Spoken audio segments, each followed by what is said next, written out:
Les coulisses de la campagne avec Cyprien Pézeril du service politique. Bonjour Cyprien. Bonjour Charles. Nous sommes à un mois, jour pour jour, du premier tour de l'élection présidentielle. Et dans cette campagne, Éric Zemmour est confronté à un passage à vide. La possibilité d'un second tour semble s'éloigner pour le candidat de Reconquête. Oui, Éric Zemmour baisse dans les sondages. Des sondages d'ailleurs qui le scrutent de près. Et si officiellement ces stratèges ne s'inquiètent pas, c'est dans l'air du temps, évacue l'un d'eux. En réalité, il y a de la fébrilité.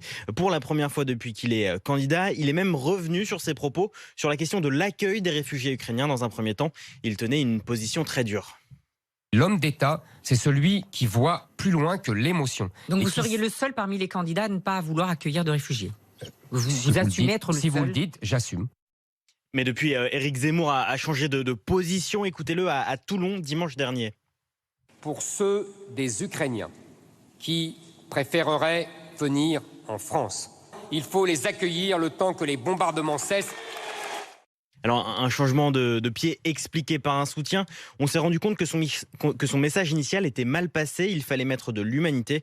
Pour la première fois, donc, Éric Zemmour s'est dédié. Alors, un proche le reconnaît. Cette fois-ci, j'ai eu le sentiment qu'il y a eu un problème. Ouais, et pour tourner la page, Éric Zemmour mise sur un débat ce soir face à Valérie Pécresse à la télé. Oui, une heure de face à face. D'abord sur l'Ukraine, puis ensuite une deuxième partie sur le pouvoir d'achat et le régalien. Et une question, qui va gagner ? Eh bien, le président de la région Sud, qui désormais soutient Emmanuel Macron, il connaît bien la présidente de la région Île-de-France et il ne donne pas cher de sa peau. Écoutez.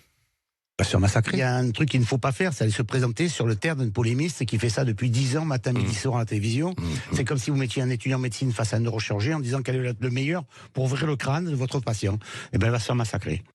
Voilà, Renaud Muselier, hier sur Sud Radio.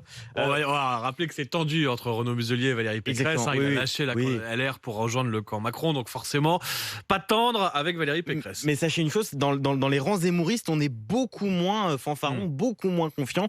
Éric doit être prudent parce que Valérie Pécresse n'a rien à perdre, prévient un de ses amis. Il va d'ailleurs préparer le rendez-vous toute la journée avec des fiches thématiques, des fiches aussi sur la candidate. Elle veut l'attaquer sur l'économie notamment. Il n'y comprend rien, croit savoir un élu qui la soutient. Éric Zemmour, lui, veut lui demander des clarifications, notamment sur la notion de grand remplacement dont elle a parlé en meeting il y a un mois. Et puis Éric Zemmour prépare aussi la dernière ligne droite de sa campagne. Avec en ligne de mire le rassemblement du 27 mars au Trocadéro à Paris. Objectif de ses amis, impressionner et rouler des mécaniques. Et dans le camp de Marine Le Pen, on observe tout ça de près. C'est un lieu pour les perdants, la place du Trocadéro. Nicolas Sarkozy et François Fillon y étaient allés.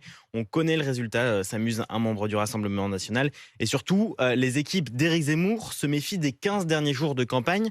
Pourquoi ? Parce qu'égalité parfaite de temps de parole dans les médias. Alors pour exister, eh bien, ces équipes préparent un coup sur le modèle de Nicolas Sarkozy en 2007. Si vous vous souvenez, il était photographié sur un cheval en Camargue. On va voir l'image.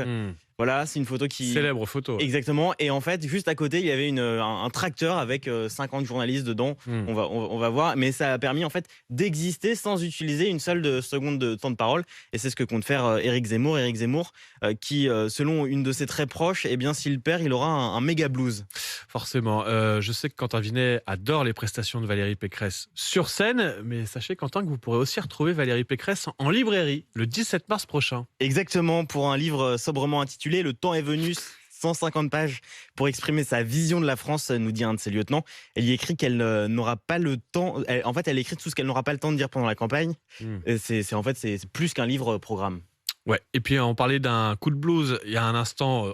Pour Éric Zemmour, s'il ne remporte pas la présidentielle, il y a aussi des petits coups de blues dans l'équipe de Nicolas Dupont-Aignan, Cyprien. Clairement, le candidat Debout la France qui peine à exister, son service communication se lâche, on lui a passé un coup de fil. Écoutez ce qu'ils nous disent, quoi que l'on fasse, tout le monde s'en fout de nous et même si on voulait faire le buzz, les médias ne se déplaceraient pas. C'est vrai qu'entre Marine Le Pen et Éric Zemmour, difficile de trouver un créneau, surtout qu'il y a une douzaine de candidats, qu'il y a 12 candidats même, et donc le temps de parole est restreint. Alors Nicolas Dupont-Aignan fait sa campagne surtout en vidéo sur Facebook, fort de ses 450 000 abonnés. À suivre donc. Merci Cyprien Pézeril pour ce journal du off. Ces coulisses de la campagne qu'on retrouve tous les matins sur RMC Story aux alentours de 8h35. Mais tout de suite, c'est l'heure des meilleurs moments d'Apolline Matin.